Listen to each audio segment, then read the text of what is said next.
اور جہاں تک اس کے جو ہے وہ فضائل و فوائد کا تعلق ہے تو اس کا ایک بہترین فائدہ آنکھوں کے حوالے سے، آنکھوں کی بینائی کم ہو رہی ہے یا بینائی زیادہ کرنا چاہتا ہے، یا آنکھ کے اندر کسی قسم کی بیماری، آنکھ میں خارش کی بیماری ہو گئی، یا اس کے اندر جو ابرو کے اندر جو دانے آنکھوں میں ہو گئے، تو کوئی بھی آنکھوں کی بیماری ہو اس میں زبردست مجرب اس کے اندر علاج ہے کہ 21 ٹائم 21 مرتبہ سورۃ قدر روز پڑھیں، اور پڑھ کے جو اپنی یہ ہاتھوں کی یہ انگلی کو پوروں پہ دم کر کے وہ اپنی آنکھوں پہ پھیر لیا کریں، اور تھوڑا سا پانی بھی پی لیں اور آنکھوں پہ چھڑک لیں، بس یہ کریں، اس کی پابندی کر لیں اور یہ 90 دن کی سے شروع کر لیں تو آنکھ کی کسی قسم کی بیماری نہیں رہے گی، اور آنکھوں کی بینائی جو کم ہوگی اللہ تبارک و تعالیٰ اس بینائی کو بڑھا دیتے ہیں۔ سبحان اللہ، یہ اس میں زبردست فائدہ۔ اور دوسرا فائدہ یہ کہ جسم پہ خارش ہو جاتی ہے، خارش خشک ہو یا تر ہو، کسی قسم کی خارش ہو، دانوں والی خارش ہو، بغیر اس کی ہو، تو اس کے لیے بڑا مجرب اس کے اندر اثر ہے کہ 7 ٹائم 7 دفعہ جو ہے باوضو ہو کر 7 دفعہ یہ سورت پڑھنی ہے، اور پڑھ کے اپنے بدن پہ دم کرنا ہے، اور تھوڑے سے پانی پہ دم کر کے پانی پی لینا ہے۔ 71 ڈیز پابندی سے یہ عمل کرنا ہے، انشاءاللہ کسی بھی قسم کی خارش ہوگی بدن سے ختم ہو جاتی ہے۔ یہ اس کے اندر فائدہ ہے۔ اور تیسرا فائدہ اس کا یہ ہے کہ انسان جو ہے وہ عام طور پہ آج کل خوراکیں غذائیں ایسی آ رہی ہیں، پتہ نہیں چلتا کہ اس میں کیا مکس ہے، کیا کون سی ایسی چیز جو مجھے الرجی کر جائے گی، کون سی چیز مجھے نقصان دے گی، یا ایسی ملاوٹ کر دی کہ علاج کر کسی نے کیمیکل کی تو آپ کو نقصان دے۔ تو ایسا کوئی بھی خطرہ ہو تو ایسی کوئی بھی خوراک کھانے لگیں تو 3 مرتبہ سورۃ قدر اس کے اوپر دم کر لیں۔ وہ خوراک کا کسی بھی قسم کا اس کے ایلیمنٹ ہوگا جو آپ کی صحت کو نقصان دے سکتا ہو، اس کا وہ اثر ختم ہو جائے گا، اور آپ کے الٹا وہ صحت بن جائے گا۔ یہ اور ظاہر ہے آج کل خوراکوں کے حوالے سے ایسی کتنی چیزیں آتی ہیں کہ 10 سال بعد پتہ چلتا ہے کہ اس میں تو یہ پرابلم تھا، لہٰذا آپ سائنسدانوں نے کیا نہیں یہ آپ نے کھاؤ، تو لیکن آپ یہ سورۃ قدر پڑھتے رہو تو جناب آپ بچ گئے، آپ کو کوئی پرواہی نہیں۔ یہ اس میں زبردست اثر موجود۔ اور ایک یہ ہے کہ آپ کسی بچے کو، بڑے کو، کوئی ایسا شخص جو آپ اس سے محبت کرتے ہیں اور آپ چاہتے ہیں کہ اس کی طرف کوئی ایسی حرکت یا ایسی بات نہ آئے کہ جس سے میرا دل دکھ جائے، تو ایسے شخص کے لیے اس کے پیشانے کے بعد یہ ہلکے سے پکڑ کے 1 مرتبہ روز سورۃ یہ قدر پڑھ کے اس کے اوپر پھونک دیا کریں۔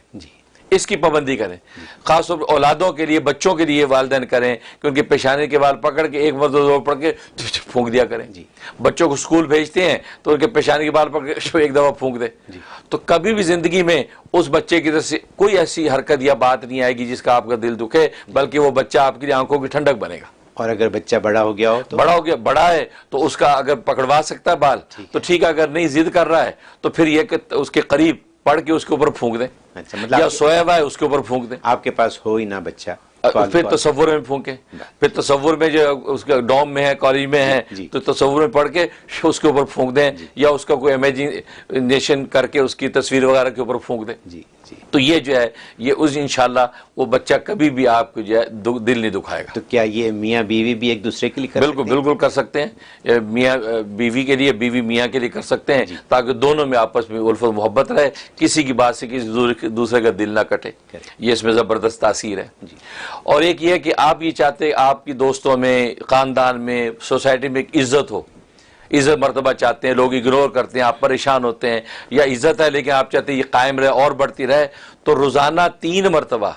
سورۃ قدر پڑھ لیا کریں، اور پڑھ کے اپنے اوپر دم کر کے اللہ سے عزت عافیت کو دعا کر لیا کریں، انشاءاللہ ہمیشہ آپ کو عزت اور وقار قائم رہے گا، بلکہ مزید اضافہ ہوتا رہے گا۔ سبحان اللہ۔ یہ اس میں تاثیر۔ اور جہاں تک خواب میں تعبیر کا تعلق ہے، اس کا مطلب ہے کہ جسے خواب میں اس کو پڑھا یا سنا تو اشارہ اس بات کی طرف ہے کہ اللہ تبارک و تعالیٰ اس کی قدر و منزلت میں، عزت میں اضافہ کریں گے، اور جو عزت اس وقت ہے یہ روز بروز اس کے اندر جو ہے بڑھوتری ہوتی رہے گی، اور اس کی نیکیاں جو اللہ تبارک و تعالیٰ ایسے لکھیں گے جیسے لیلۃ القدر میں جاگنے والوں کی لکھتے ہیں، اتنی نیکیاں اس کے حق میں لکھی جائیں گی۔ اور ایک مطلب یہ ہے کہ جس نے اس کو دیکھا، اس کا مطلب ہے کہ اللہ تبارک و تعالیٰ اس کو جو ہے وہ دنیا کے اندر ایک ایسی کوئی خوشی دیں گے، اور ایسی اس کی کسی کام کا صلہ دیں گے جس کی اس کو توقع نہیں ہوگی۔ کوئی کام کیا، کوئی کارنامہ کیا، لیکن اس کے ریٹرن میں جو اس کو ایسا انعام ملے گا اور ایسی اس کو خوشخبری ملے گی جس کی اس کو توقع نہیں ہوگی، یہ مطلب۔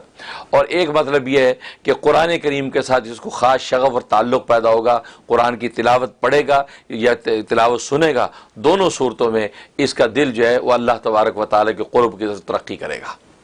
تو یہ خواب میں تعبیر ہے. اس طریقے سے یہ صورت اپنے حقائق و معارف کے ساتھ آپ کے لیے نافع ہو جاتی ہے. بہت قیمتی بات ہے. ویسے سورہ قدر کا تو نام ہی لینے سے دل خوش ہو جاتا ہے، کیونکہ یہ تاقراتیں 21 23 25 27 29 اس کی بہت اہمیت ہے. اور آپ نے بھی جیسے ہمیں